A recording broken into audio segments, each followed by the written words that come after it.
I drove my folks' car. My dad had gone in selling insurance by now, and he was a top-notch salesman. He got all kinds of awards for selling insurance. And so they got a free trip back to the home office in Nashville, Tennessee. And so they went for a week on the train back to Nashville, which was a blast. They loved it. And through New Orleans and stuff. And so while they're gone, I'm in high school. I was 14 probably at the time. I was probably the summer before high school, because the high schools was 10th, 11th, and 12th, and our junior high was 7th, 8th, and 9th. And so I decided I was going to drive the car. Folks are gone, I drive the car. I'm the smallest kid in school, so I'm having trouble looking over. So I got some neighborhood kids to go with me so they could look over when I drove. And we drove it at night because we wanted the neighbors to see it. And I don't know if my folks ever knew that I drove it. I'm guessing my dad probably figured things that I didn't figure, like mileage and stuff like that, whether he actually kept that. But it was never mentioned. And I drove it around the block one full time with teenagers in the car with me, boys, one girl. I was scared to death.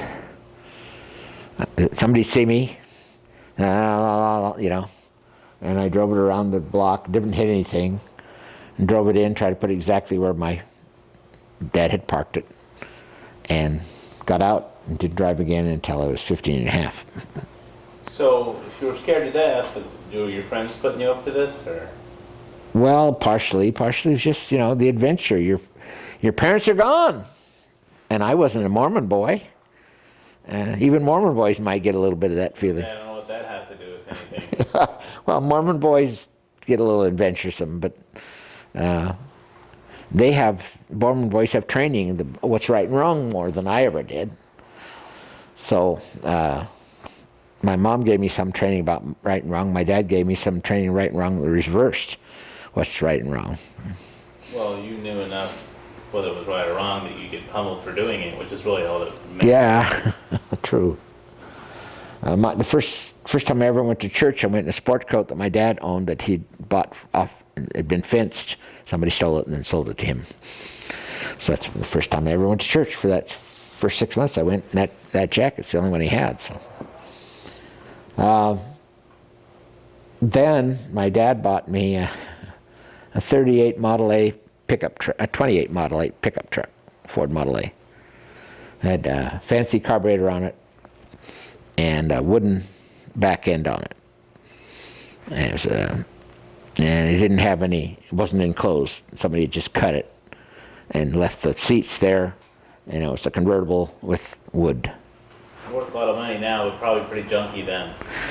Yeah, it was kind of junky, and it didn't run real well, and I didn't know anything about making it run. My dad assumed I would learn, but nobody ever taught me. My dad never taught me anything ever. And it's like, well, I tried to keep it running here and there. I couldn't drive it to school as it wasn't in good enough shape to make sure you get home. We did take it. One good thing. Electric start or hand start? Either way, there was a button, but you also could crank it, which we did every once in a while. It seemed to me in the old days when you pressed the starter button, you got it in the wrong place somehow on the flywheel. It wouldn't go anymore for a while. So if you cranked it, then it would.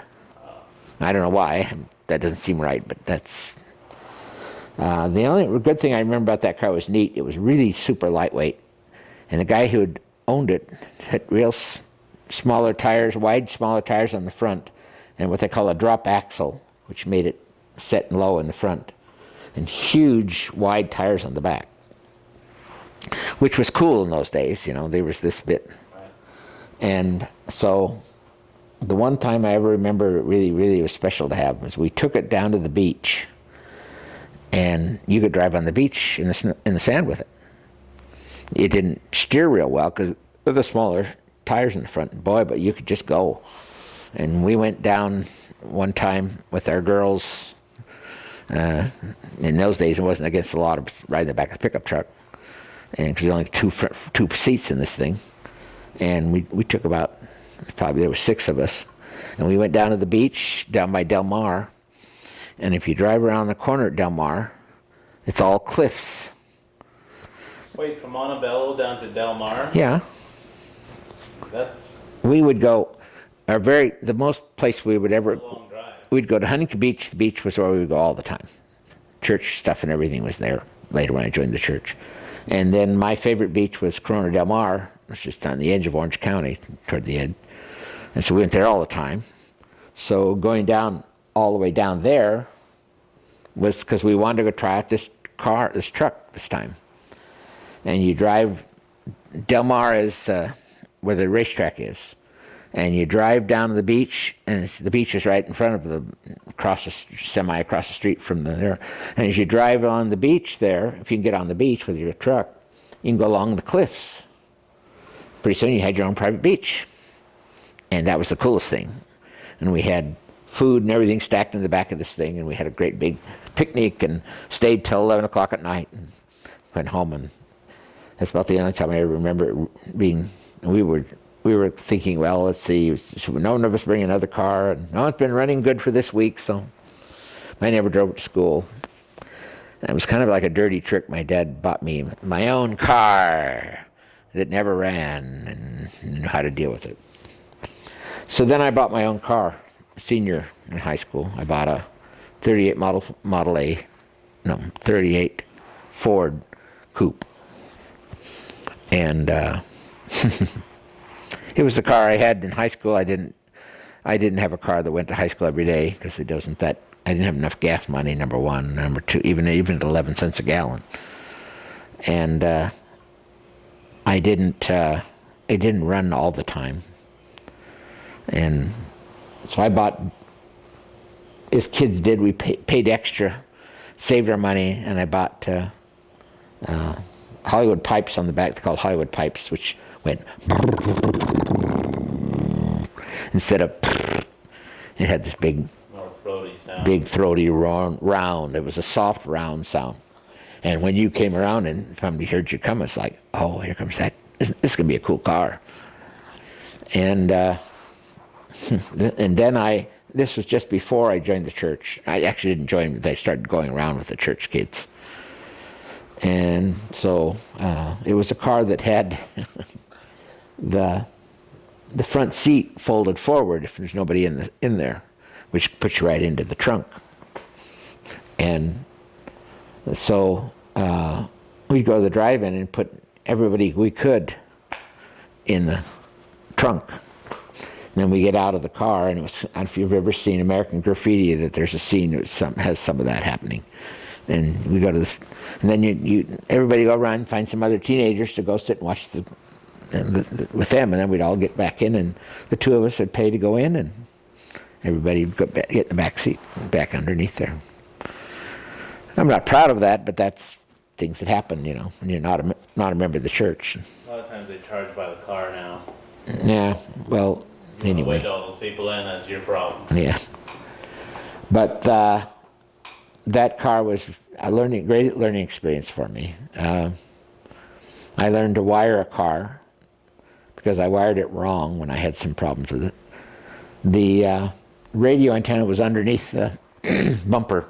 They had, not bumpers, but running boards. And they always picked up a lot of static down there. And somehow I wired it wrong, and if you pulled the lights on, the radio worked. When you turned the radio on, the lights worked. And then if you did the wrong thing, something else worked. I just had it wired wrong. But I figured out how it was wired wrong, and I said, well, it's unique, it's my car. And everybody used to laugh, because I could turn on the radio. You want to listen to the radio? Just a second, let me put the lights on. You told me that one time you had a car that would slip out of gear. And so This car. Manually I put great big tires in the back of this car, because I wanted it to be that slick car and small tires in the front. And so you go around the corner and you could pop it with these big tires and lay scratch. We used to call it scratch, and come around the corner into my house, went scratch, and pop the transmission out. Bang, transmission's gone. The clutch was still good, so I went down to a junkyard, which is what we used to do in those days, and bought a not new, but a used 38 Ford pickup. I put it in. That was my first installing anything. It took me about 3 months because my dad never helped me. And you're under there by yourself, or you get a friend to come over once in a while, and anything you were doing is like trying to hold it up underneath there and do this, all this. I finally got it in, and then I realized that it was something wrong with it, but I don't know what caused this, but when you, it was 3 gears and 1 reverse. When you went from second to third, as soon as you got, first or second didn't make much difference, but when you got it be just on its way out to third, it flew. You had to guide it so it went into third, but it went on its own. So I was the slickest, quickest stick shifter. Everybody had stick shift in those days, except for parents who had these power glide things. But you could. I was the fastest shifter between second and third to anybody. So all I had to do was touch it and guide it. Was that with the clutch in or out? With the clutch in, yeah. Oh, okay. Put the clutch in and go, So that was my car. It had the big thing on the back, and when we would double date, I would put one of the girls would be up on the shelf in the back. I don't remember, you know what I mean by shelf, which would be over the trunk. So one of the girls would go there, and one of the girls would sit next to you. And I grew to dislike stick shift because you couldn't put your arm on a girl and drive. It was like, oh, it hurts. Some of that's in American Graffiti, which was about 10 years after my life, but a lot of it's the same stuff. I just recognized a lot of that stuff. The drive-ins and the ladies on roller skates, yeah. Anyway, then when I graduated that year, and I needed to go to college, which was I was going to a junior college that had a wonderful track program, one of the best in the nation, the best junior college program in the nation, the 4th best college in the nation for track. In fact, when I went to Mount Sac. Is this a car story? Yeah. Okay. So I had to get I had to get another car to go out there. It was a long ways to drive. So I went down and picked out a car, and I needed a reliable car, so I bought a Dodge, which were, those are parents' cars. But it had a wonderful radio called a Grundig radio, a German radio, and it was a beautiful radio. Everybody gave me a tough time because I was driving a Dodge 4-door.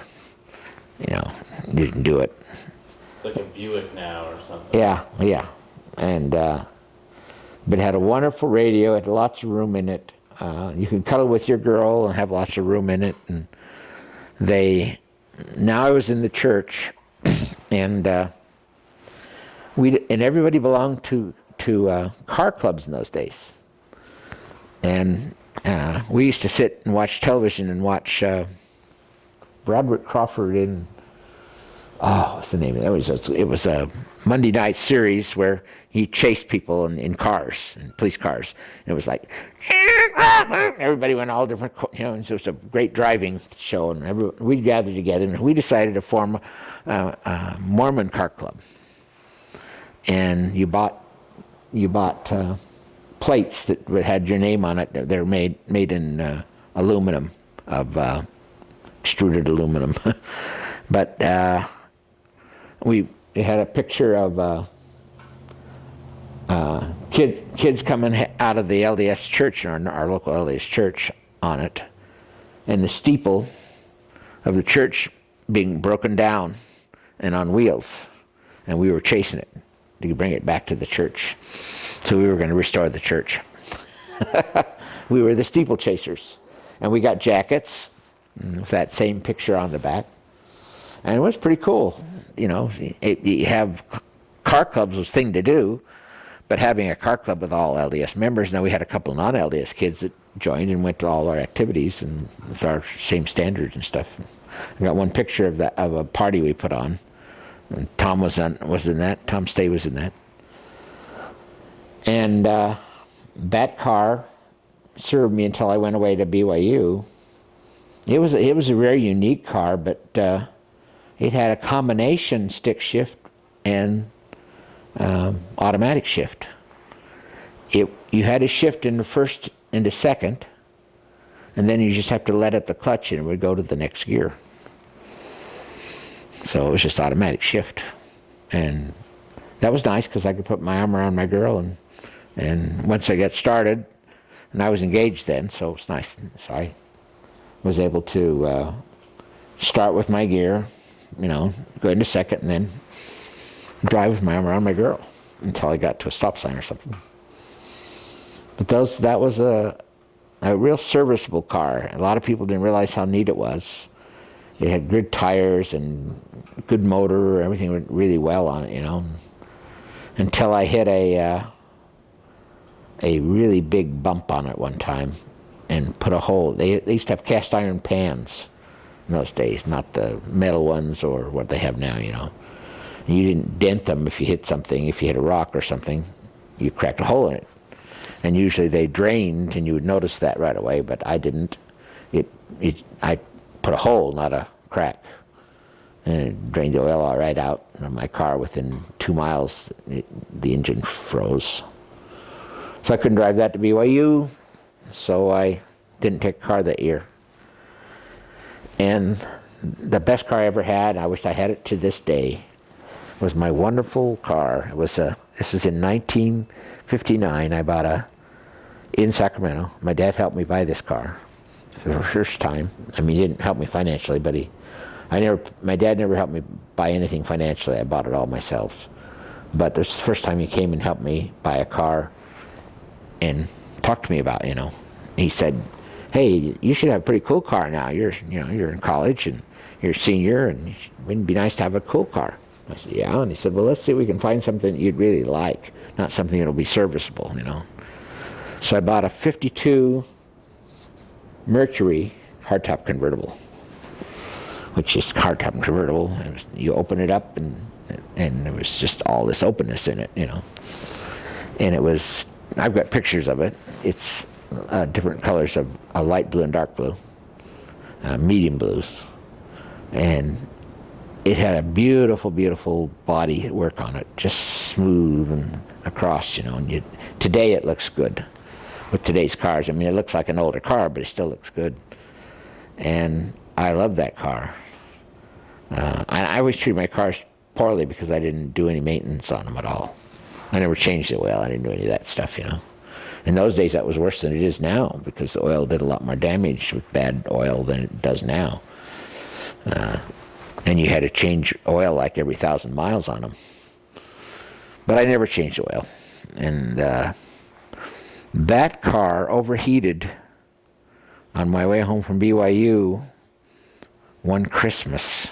I had some kids in the car with me, taking them home, you know, the ride share thing at BYU. And in Ely, Nevada, I always took Highway 50 home because my folks lived in Placerville, which was from South Lake Tahoe, about 50 miles along Highway 50 from there. So there's no I-80, but whatever it was along the Humboldt River. Yeah. Winnemucca, Ely. Yeah. Lovelock. So there was 2 roads to go, and one time I took some kids home, and I did go that road because one of the kids lived in that area before then I had to go around to Sacramento and then back up. But when I got to Ely, the car we were just trying to get it there, you know, where it goes slow and then rest it, let it cool down, and it was overheating, and so when we got there, we slept in the park across the street from there's a park right downtown. It's about the only park in the city, and we all slept over there out in the grass. There's about 5 of us, And so we we left it overnight with them. They weren't working on it, but they're working the next day. And the guy told me that I had a cracked block from overheating, which I called my dad, and he said, yeah, well, that sounds natural for it. So this guy, smart guy, he said, I've got some stuff here I've used around here often. Because overheating cars is kind of common around Ely. You get far out, and there's no place to stop in gas stations or anything. There's no hoses or anything. And overheating cars were very common in those days anyway, a lot more than it is now. We had it when we had kids. We had overheating cars all the time. So this guy said, I've got some stuff that I use for cars around here. If your crack isn't too big, it'll dissolve and go right into the crack and seal it. If it's too big, it'll just go through it. Because it's... Oh, so we're talking a crack block in a water channel, so the water's leaking out, which is why you're overheating. Yeah. Okay. And it's not running real well because it's getting a little water into the piston. Oh, so it's cracked all the way through. Yeah. But he said if the crack, this is a new crack, you haven't driven it very far and you babied it.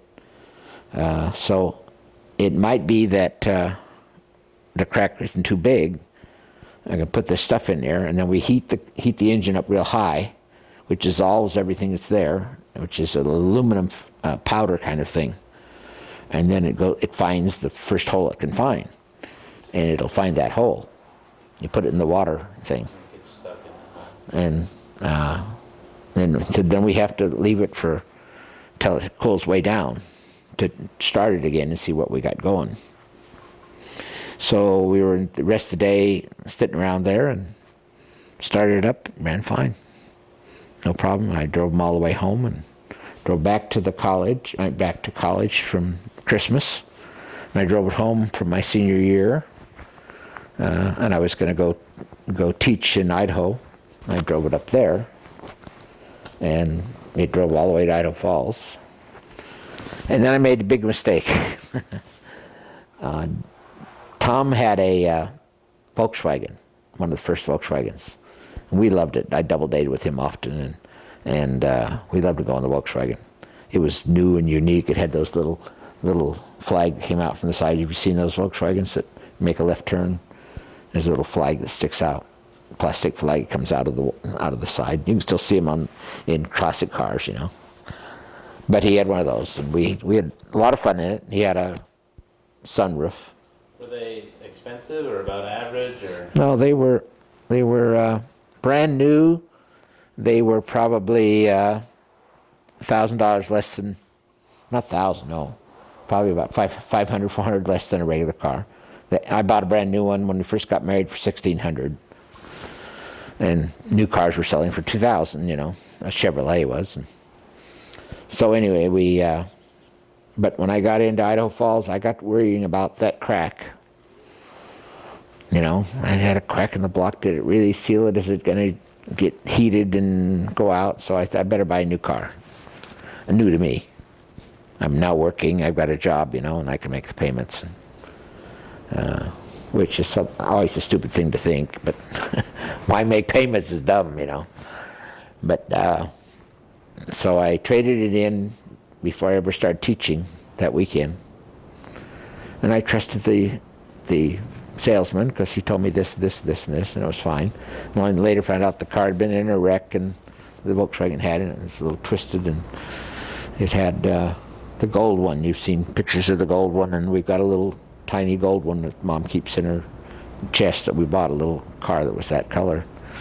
Didn't paint it. It was just the color we had, and we drove when the gold one's what we had when we first met, and we drove around in all the time.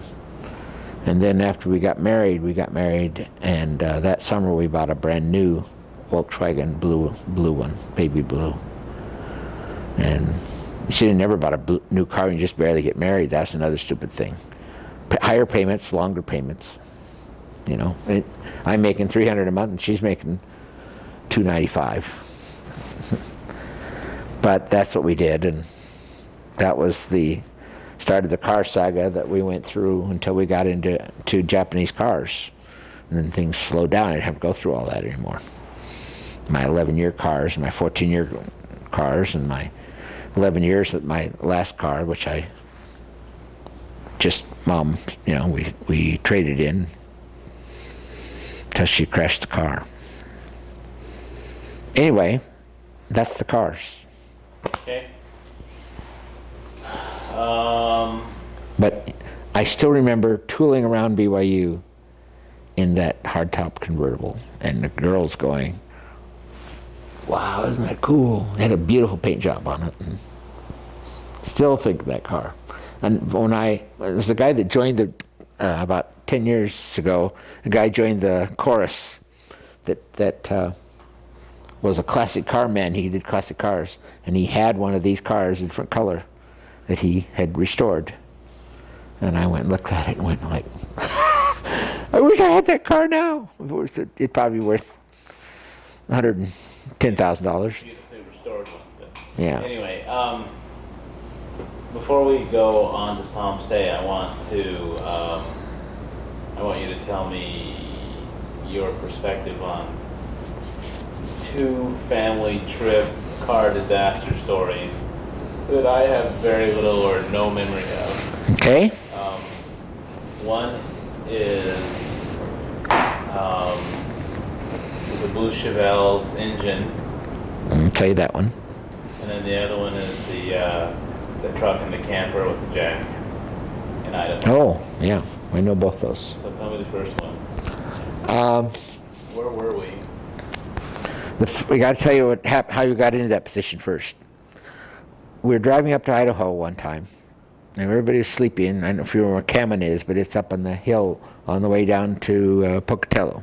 If you're going up to Pocatello from Idaho, it's the first town in Idaho. And so I was driving, and Mom went to sleep, and the rest of the kids were kind of nodding off and stuff. And so I said, I wonder how fast this will go, because this is a freeway that just goes straight until you get to the turn off to go to... I've driven one of your cars at 100 miles an hour in that stretch in the middle of the night as well. Well, I decided I wanted to see how fast I could go and how long I could do it. This was in the middle of the night, the middle of the day. And I averaged 105 miles an hour from McCammon to Pocatello. Average, that means I had to get up above 105. But actually, basically, I got over 100 and just kept it down. And after that, the car ran fine, but had a little click in the engine. Click, click, click. Which I found out later when was the cracked piston. But I never drove it in hot weather after that or fast. So now we're going to go to the family reunion, and we're going to stop at Grandma and Grandpa's place to stay overnight first so that we can not have to drive that all the way. And we're outside the town of Parker, or one of those towns anyway. We're between Parker, Arizona, the river, and Grandma's place in Yucca Valley. It means you go through Yucca Valley through 29 Palms, and then you just keep going instead of, it goes different ways. So you're on the way from Yucca Valley to Parker. To Parker or past Parker. We probably stop and get something to eat there and then keep going, Oh, so you're after Parker going east toward... No, we were between Parker and I'm probably driving about 80 miles an hour. Okay, so you're on a... Single lane highway. Between Yucca Valley and Parker, going east. Yeah. And I didn't see many cars very often, and so I'm driving through there, and all of a sudden the car just went poof. Did it get louder right before that or anything? Just heard a noise go poof. When they opened it up, they found pieces of that piston everywhere along in that one cylinder. So I just drove it too hot. Out in the desert's already hot, and I'm driving 80 miles an hour, and too far. I probably could have driven it 20 miles at that and not hurt it. I assume the metal expanded and made the crack bigger, because it expanded away from itself. not just to itself, but away. It made the crack bigger, and then gasoline got between it and exploded, as it's supposed to, and sent it everywhere. Didn't have the strength to hold the explosion anymore. It just went poof. No big noise or anything. I just poof, and just went. And boy, Supposed to do a stop.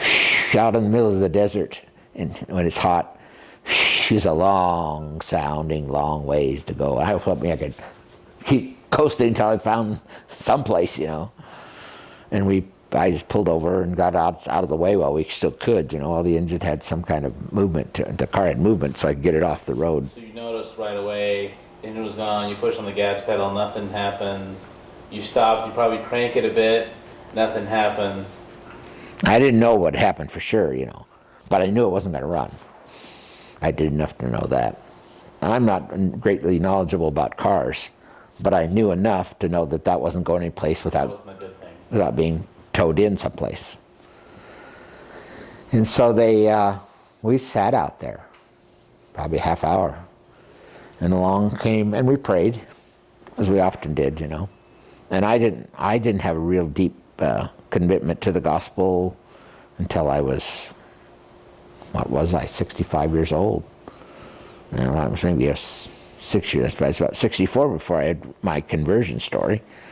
And we all have our conversion stories. We have our baptism dates. We all have our conversion story where we get commitment to the gospel. And I didn't have that deep commitment to the gospel until I was sick in the hospital in 2002.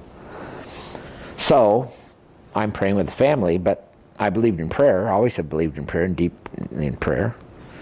And along comes a guy who was a highwayman, who works for the highway company, and he checks all this stuff for things, and he just drives back and forth and stuff. So he came and he said, "What, you got problems?" I said, "Yeah." I said, "It's not uncommon here." He said, "Jump in the truck here." We all got into the truck somehow or another, and You had 3 kids then. yeah, 3 kids, and we. This was in 1972. This happened. So you would have been around, but not remembering much of it. He took us to his home. Okay. And his wife was there, and she made lunch for us, and put on the.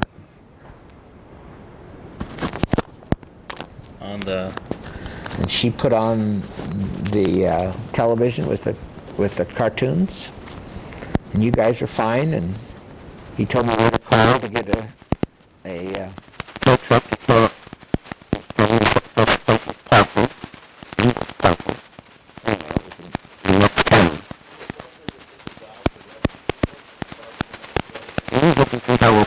He wasn't a rescue guy.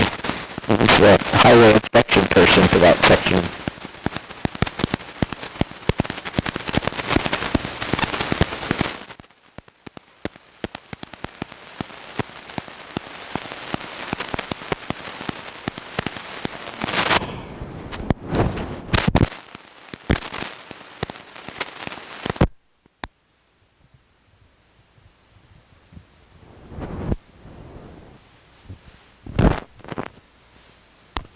I'm going to enjoy going over to your house in the Millennium and seeing your newest review.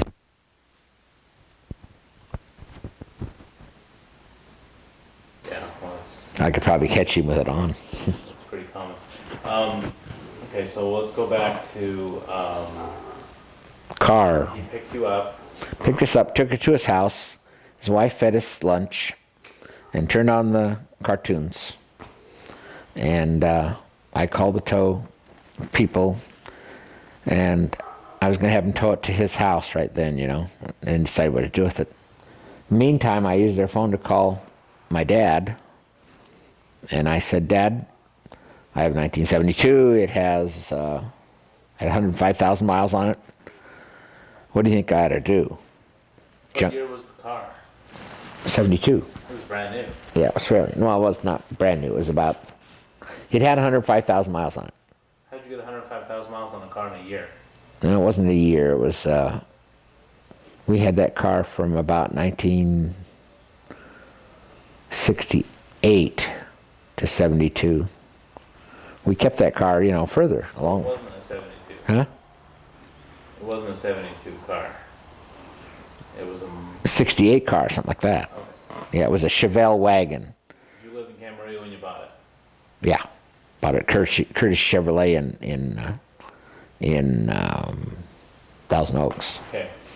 Our days of buying new cars every 3 or 4 years. Back to the desert.